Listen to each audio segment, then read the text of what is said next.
por cura e libertação. Todas as missas são de cura e libertação, na verdade.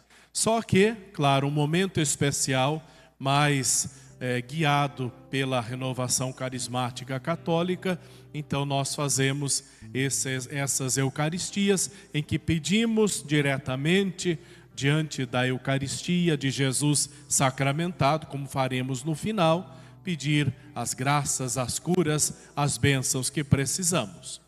Antes de entrar no assunto da palavra de hoje, alguém já me perguntou aí à tarde e agora antes de entrar para a missa, o que é um frei, né? Qual é a diferença de um frei e de um padre? Então eu já vou matar a curiosidade, né?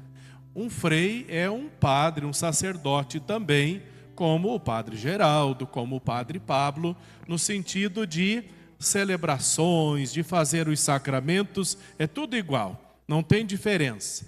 A diferença está na maneira de viver. São normas diferentes, são regras diferentes que a gente vive, mas dentro da mesma igreja. Por exemplo, os freis, nós franciscanos, usamos a barba grande. Não é porque a gente gosta, nem porque é relaxado, né, que não faz a barba. Faz parte da nossa regra, ou usar a barba grande em sinal de penitência, assim como São Francisco. Usamos o hábito cinza, o cordão de São Francisco na cintura, com 3 caroços, com 3 nós. O primeiro é a pobreza. O que é a pobreza? O frade, ele vive daquilo que é necessário. Por exemplo, o frei, ele não pode ter uma conta em banco. O frei não tem o salário para si, mas vai para a nossa congregação. Vai tudo para a instituição que nós fazemos parte. Essa é a pobreza, com aquilo que é necessário, sem procurar muito luxo, coisas assim. A obediência é o segundo voto. A obediência é: eu não faço aquilo que eu quero, eu não mando na minha vida, em outras palavras. Mas a obediência é: eu estou à disposição da igreja, eu estou à disposição do superior. Se meu superior me transfere para uma cidade, para outra, para um convento, assim nós rezamos e pedimos a Deus a graça de poder agir ou fazer aquilo que a obediência está nos propondo. E o terceiro voto é a castidade. A castidade é não se casar, não ter uma família, uma esposa e filhos. Por quê? Como renúncia, como que demonizando as coisas? Não, pelo contrário. O voto de castidade é para abrir mais o coração de um frade para o trabalho com a igreja. Quer dizer, ele é casado com quem? Com a igreja, né? À disposição dos fiéis, do povo, dos atendimentos. É o voto de castidade. Não é não amar, mas é amar de uma maneira mais larga, posso dizer dessa maneira. Não que o padre diocesano não viva isto. Claro que os sacerdotes diocesanos também são chamados a viver isso, que são conselhos evangélicos. Então os conselhos evangélicos também é para todo cristão, para todo católico. Mas os frades, por exemplo, os franciscanos, pegamos isto para viver com mais radicalidade. Vamos falar dessa maneira. Não usamos também sapatos. Os frades não usam sapato. Nós usamos as sandálias, também porque está assim no Evangelho, né? Leva as sandálias, uma túnica e vai pelo mundo. Então é a diferença, não vivemos sozinhos. Por exemplo, o padre diocesano vive sozinho, mora sozinho numa paróquia. Um frei, ele precisa estar numa comunidade, ou seja, com 2 ou 3 ou 4 freis.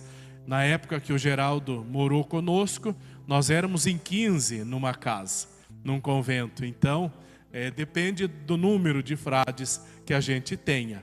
É essa a diferença, né, dos padres e dos freis. Bom, agora sabendo que não é por relaxo que eu estou barbudo, Mas tem outro que está aí comigo, o Frei Weiner, tem a barba lá pelo umbigo, assim, parece o Capitão Caverna. Vocês vão ver ele por aí, depois vai aparecer amanhã cedo na missa. A palavra de Deus hoje nos chama a atenção sobre uma situação do Antigo Testamento, que se a gente ler direitinho a Bíblia, nós vamos perceber como vai mudando. Assim como a cabeça da gente, quando nós temos 10 anos, a gente pensa de um jeito. Com 15 a gente já muda. Com 18 já é diferente. Com 20 já é... E assim vamos mudando. Quando chegamos a 80 anos, a gente olha para trás e diz assim, nossa, como eu mudei. Não é verdade? Quem tem mais um pouquinho de, não idade, de caminhada na vida. Olhando dessa maneira, a Bíblia também foi crescendo. A Bíblia ela também foi dando saltos de entendimento com a iluminação, é claro, do Espírito de Deus ao longo da história de Israel. Lá no passado, bem no começo da Bíblia, se você pegar os primeiros livros, Gênesis, Êxodo, Levítico, Números, Deuteronômio, Josué, aqueles primeiros livros vão trazer que Deus sempre era o Deus de Israel, particular. Ele é o nosso Deus e nós somos o seu povo. E os outros povos? Tudo pagão. Tudo gente de segunda categoria, mais ou menos assim. Exagerando um pouco para que você entenda. Era um Deus muito particularizado. E Yahvé é nosso, não é dos outros. A Assíria é pagã, a Babilônia também não presta, o Egito piorou. Era essa linha de pensamento. Com Isaías, nessa leitura hoje, o povo já tinha sofrido o exílio, o povo já tinha passado a escravidão, já tinha tido várias provações. Isaías, iluminado pelo Espírito de Deus, começa a ver diferente. Como é que ele escreve na primeira leitura? No final dos tempos, todos os povos caminharão para o monte do Senhor. Ó a diferença! Não é mais Deus é o Deus só de Israel e os outros povos não importam. Não, todos os povos vão caminhar para a montanha do Senhor. E lá, no monte do Senhor, e aqui Jerusalém, o monte Sião, sobre o monte Sião, que Jerusalém está construída, então havia esse pensamento, essa profecia, que lá os povos reunidos no final dos tempos, então Deus vai dar um grande banquete, diz ali de uma maneira tão bonita, de ricas iguarias. Então Isaías, ele abre o pensamento e abre também o entendimento da salvação. Aqui é bom às vezes a gente clarear um pouco para esse tipo de religião ou de seita, que às vezes acha que tem a salvação no bolso. Isso acontece muito no Paraná, né? Goiás, acredito que não. De dizer assim, sabe aquele pessoal, você é católico, então vocês vão para o inferno. A minha religião é que salva. Se você não for batizado lá na minha igreja, você não tem salvação. Se não for batizado nas águas, não vai para o céu. Nossa, gente, Isaías deu um pedouvido em quem pensa dessa maneira, dizendo que Deus é o Deus de todos os povos. Não é esse negócio assim, Deus está no meu bolso. Não existe isso. Deus é muito mais. E a revelação bíblica vai abrindo cada vez mais. Jesus Cristo não veio só para uma categoria de pessoas. Jesus Cristo veio para salvar a humanidade. Veja bem o nome da nossa religião, que foi... Lá no início era o caminho, depois nos tornamos cristãos, depois ao longo da história, com Santo Inácio de Antioquia, seremos chamados de católicos no ano 100, e até hoje temos essa determinação, somos católicos, apostólicos e romanos. O que é católico? Significa universal. Então a nossa religião é para todos os povos, isso é universal. Para todas as gentes, para todas as raças, para todas as culturas, para todos os países. É católica, é para todos, é aberto, como o pensamento de Isaías na primeira leitura de hoje. E essa realidade de que todos os povos irão encontrar o Senhor no Monte Santo, e lá vai ter um banquete de ricas iguarias, isso acontece em Jesus Cristo. Aí o evangelho de hoje, mesma linha de Isaías, diz ali que Jesus subiu a montanha. Olha, todos os povos se reunirão na montanha de Sião, para lá usufruir das maravilhas do Senhor, do grande banquete. Jesus sobe a montanha. Em cima da montanha, no evangelho de hoje, ele começa a ensinar. Ele começa a mostrar o caminho, a palavra. E agora que está, quais são as pessoas que o evangelho citou que se aproximaram de Jesus? Gente considerada na época de segunda categoria. A pessoa que tivesse um defeito físico, uma pessoa deficiente, era desprezado do meio do povo de Israel, porque diziam, ele fez algum pecado, por isso está desse jeito. Ou a família dele que pecou, por isso ficou assim. E ali de Jesus se aproximam aleijados, se aproximam coxos, pessoas mancas. Ali de Jesus se aproximam doentes, tudo isso está no evangelho. Ali de Jesus se aproxima todo aquele pessoal que era considerado fora do reino, fora de Israel, fora da salvação. Agora são esses que sobre a montanha, junto com o Senhor, que eles têm o banquete da palavra.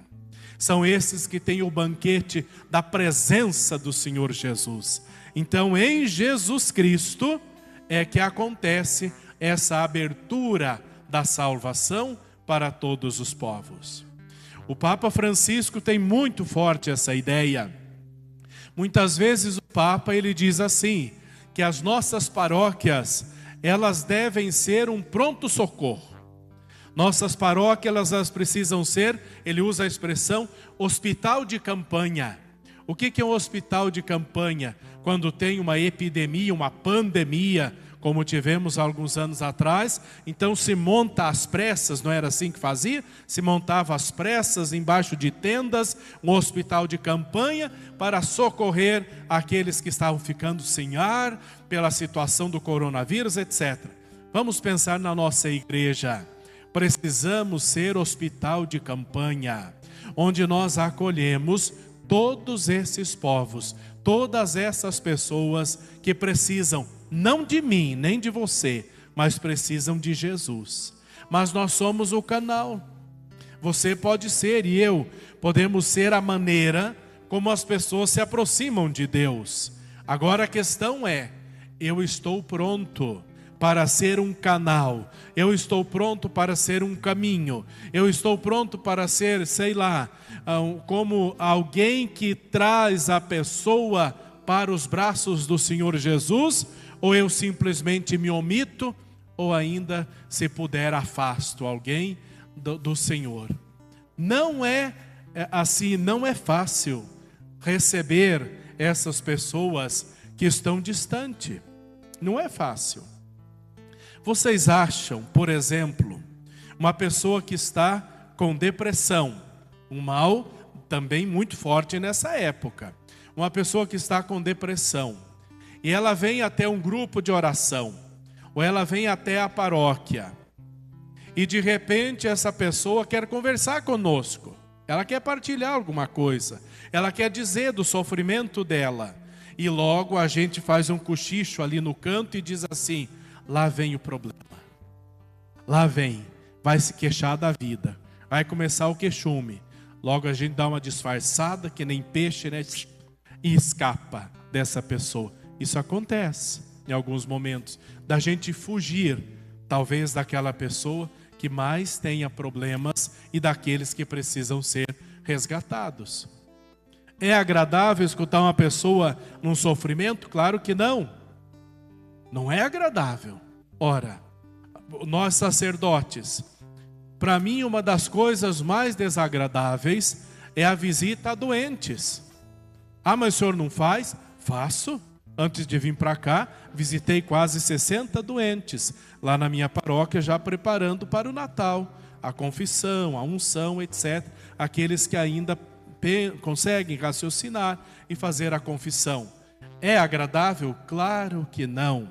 Você entrar num quarto, uma pessoa muitas vezes com um curativo feio, uma situação, outras situações até o cheiro, o nosso corpo fede, né? Nós não somos nada. Quanta situação nós sacerdotes visitamos, chegamos lá, a pessoa que antes estava lá na comunidade, toda faceira, bonita, bem arrumada, de repente numa cadeira de rodas, numa situação trágica. Então não é agradável, mas é necessário. São esses os preferidos do banquete.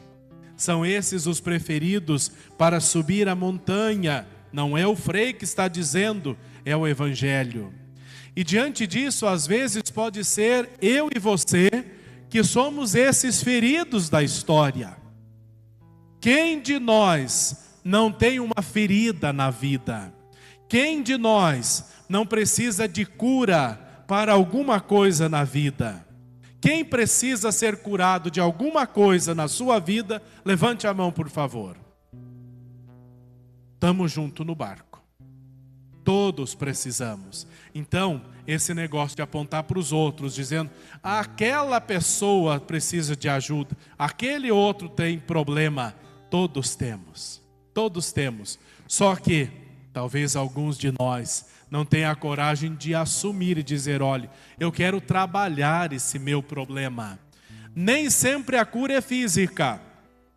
Pode ser que o meu físico esteja muito bem, saudável, tranquilo, não tenho problema nenhum, durmo bem, como bem. Pode ser que o meu físico esteja bem. Agora, e a minha alma como está? E a minha alma como vai? E a minha alma, o meu interior, como é que está a cura? Eu falava de perdão no ato penitencial. Como é que está o perdão dentro de mim? Será que eu vivo, sei lá, numa mágoa tremenda? Será que eu vivo querendo acabar com os outros, um espírito vingativo? Ou vendo problema em tudo, dificuldades? Ou será que eu vivo um vitimismo danado, que também existe? Ninguém me dá confiança, ninguém olha para mim, eu não presto mesmo. São doenças, são situações que vão nos derrubando e precisamos de cura. E para sermos curados, precisamos de esperança. Eu acredito que você que veio nessa missa hoje, se você veio pedir por você ou por alguém que precisa do Senhor e da misericórdia dEle, é porque você tem esperança. Esperança na cura, esperança no poder de Deus, esperança na ação do Senhor Jesus, na proteção da Virgem. Então você tem esperança, senão não viria aqui. A esperança, como diz o Papa Francisco, a esperança ela não nos engana. Nós esperamos em quem? Não num ser humano. Nós não esperamos num bispo, num padre, num papa. Nós temos esperança no Senhor. Quando nós esperamos em Deus, mas eu tanto esperei, Frei, espero a graça, rezo rosários, vou à missa, faço as novenas, dobro meus joelhos em adoração, parece que a graça não chega. Talvez ela vai chegar, com certeza vai, não da maneira como eu ou você fazemos assim para Deus aquela nota do mercado, né, dizendo, Deus, faça isso, faça aquilo outro, faça isso, não é assim que funciona com Deus. Pedimos a graça, mas nos abandonamos à vontade dEle, para que Ele faça como Ele quer. Quando falo em esperança, eu vou contar um pouco assim, partilhar da minha história. Quando eu me tornei sacerdote lá no Paraná, eu nunca tinha saído do convento. Naquelas épocas, hoje já é bem diferente a formação, mas nós éramos formados pelos freis antigos dentro do convento. A nossa vida era o sino que organizava a nossa vida. De manhã à noite, batia o sino, era a hora de ir na capela. Batia o sino, era na hora de almoçar. Batia o sino, era a hora de estudar. Batia o sino, era assim. Então ali dentro do convento, filosofia, teologia, só saíamos para ir à faculdade e voltávamos para o ritmo do convento. De repente, ordenado padre. Aí meu superior veio conversar comigo. Olha, Frei, agora você também sacerdote e tudo mais. Então você gostaria de morar na Amazônia? Trabalhar, né, numa cidadezinha pequena, na Transamazônica, onde tinha a migração de alguns do sul para o Amazonas, muitos anos atrás, ali nos anos 60, 70. Aí lá, uma cidadezinha formada por povo do sul. Ele disse, você gostaria de ir para lá? Eu disse, acho que ainda não, Frei. Ele disse, então tá bom, daí você vai semana que vem. Aí, né? Aí eu pensei, se dizem que a tal da obediência é importante, então eu vou obedecer. Vou fazer minhas malas, como eu brinco com as freiras, vou juntar meus lixos e vou. E ali fui, tá bom. Eu viajei 3 dias para chegar na paróquia, onde moravam 2 freis já mais velhos que estavam lá há tempo. E chegando lá, a dificuldade do início, aquelas estradas que você ia para uma comunidade celebrar, o carro ficava preso na lama na época das chuvas, os igarapés que transbordam. Quem já esteve na região amazônica sabe um pouco como funciona. E ali foi. Fiquei 1 ano lá, nessa cidadezinha. Aí já estava ambientado, já estava contente, com esperança, né, de fazer mais um caminho, formação e tudo mais com aquele povo. Tivemos a visita do superior. Aí ele disse assim, você está gostando daqui, Frei? Eu disse, estou, me acostumei com 1 ano, etc. Está muito bom. Você gostaria de ir agora, então, trabalhar navegando pelo Rio Madeira, próximo ali de Rondônia, né? Navegar pelo Rio Madeira e trabalhar com 47 comunidades indígenas. Você gostaria? Eu disse, olha, eu acho que agora já não, porque eu estou me ambientando agora, eu não conheço esse negócio de índio, não sei como é que funciona. Eu disse, então tá bom, ano que vem você vai. Isso era dezembro. Janeiro eu fui, virei índio daí. Gente, que dificuldade, assim, humana, né? O lado espiritual, porque eu não sei nadar, até hoje não sei. Então quando eu entrava naquela canoa, eu só tinha esperança de voltar vivo. Era a minha esperancinha, né? Eu era bem mais magro e bem mais jovem na época. Então, tinha o índio que ia pilotando a canoa, a gente levava as coisas da missa dentro de uma malinha e dos sacramentos, fazia tudo. Ali quando você chegava numa aldeia, às vezes fazia 4 anos, 6 anos que o último padre tinha passado por ali. Não tem missa, não tem sacramento, porque não tem padre naquelas regiões. O que vocês têm aqui em abundância, missa todas as manhãs, para lá é um luxo. Ter missa todos os dias é um luxo. Às vezes a gente não valoriza, né? A Eucaristia que a gente tem todos os dias e a quantia de sacerdotes para nos atender. Mas era uma alegria aqueles índios.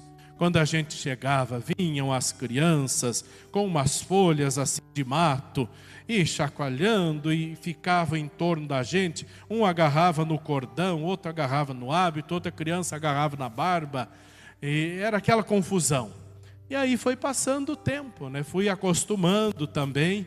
Caí 2 vezes no Rio Madeira, mas que nem uma pedra.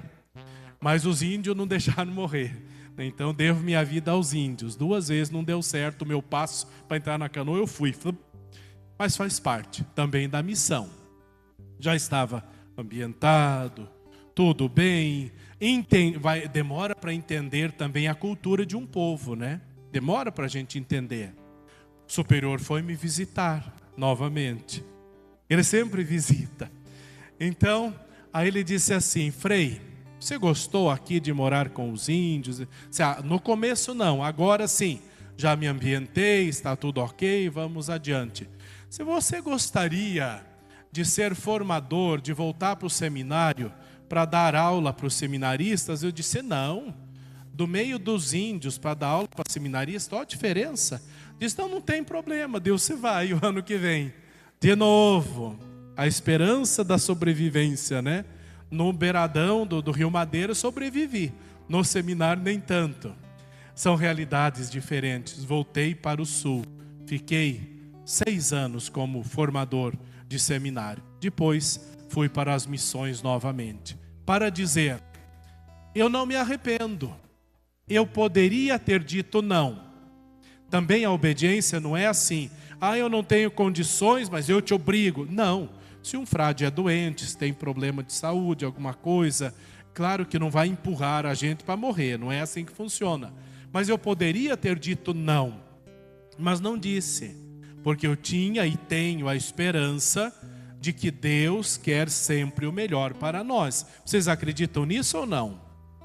Eu acredito também. Eu acredito que se está lá na palavra, em Romanos, que tudo concorre para o bem daqueles que amam a Deus, então vamos aceitar os planos dele e viver da melhor maneira possível aquilo que o Senhor coloca para nós. Mesmo que seja algo que não me agrade, isso é cura. Isso é cura. Pessoa doente é aquela que vive reclamando. Pode estar... A pessoa que acostuma reclamar, que ela tem essa doença na alma, a doença de não aceitar, de nada presta, nada serve, você pode dar para a pessoa o que você quiser, não vai mudar, porque não está no externo, é dentro dela, é dentro. Pode ter a melhor roupa, mais bonita, tá feia. Pode ter a melhor casa, mais linda, não serve. Pode ter o melhor carro, eu queria outro. É sempre assim. Então o nosso trabalho interno, a nossa cura, é a cura de dentro, não é tanto de fora.